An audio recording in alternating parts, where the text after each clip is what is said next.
Assalamualaikum warahmatullahi wabarakatuh.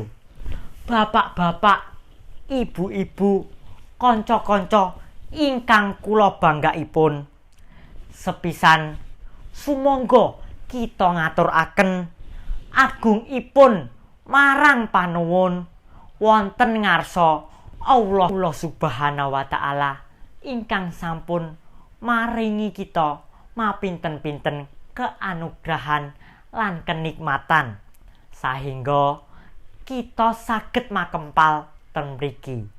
Sholawat serta salam kita aturaken marang junjungan Nabi Muhammad sallallahu alaihi wasallam. Bapak-bapak, ibu-ibu, saha kanca-kanca ing kinurmatan, keparengan kula ing wedal menika ajeng ngaturaken sekedhik ingkang babagan budi pekerti tumrap kita sedaya, khususnipun tumrap piranem kunjuk nguri-nguri budaya Jawi.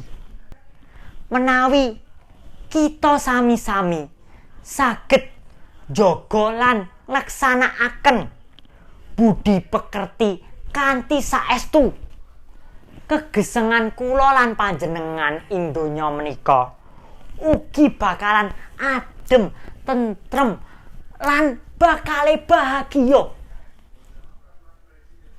Sagung para lawuh ingkang setuhu bagya mulya, budi pekerti utawi ing basa Jawi kasebut ugi kanthi nami unggah-ungguh.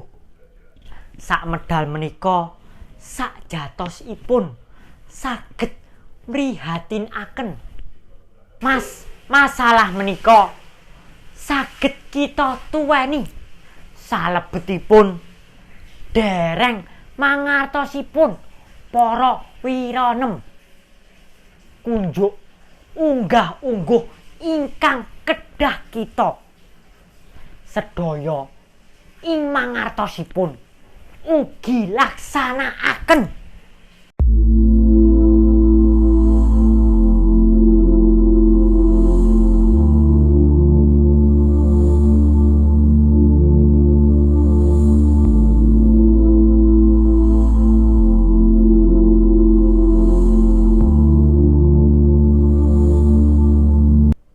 Mila saking menika kita kedah sami-sami sinau babagan budi pekerti tumrep tiyang sesepuh kita.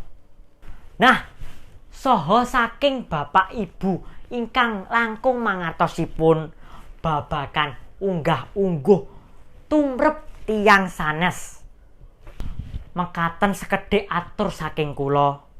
Kathah kelepatan kula nyuwun pangapunten. Billahi taufik walhidayah. Wassalamualaikum warahmatullahi wabarakatuh.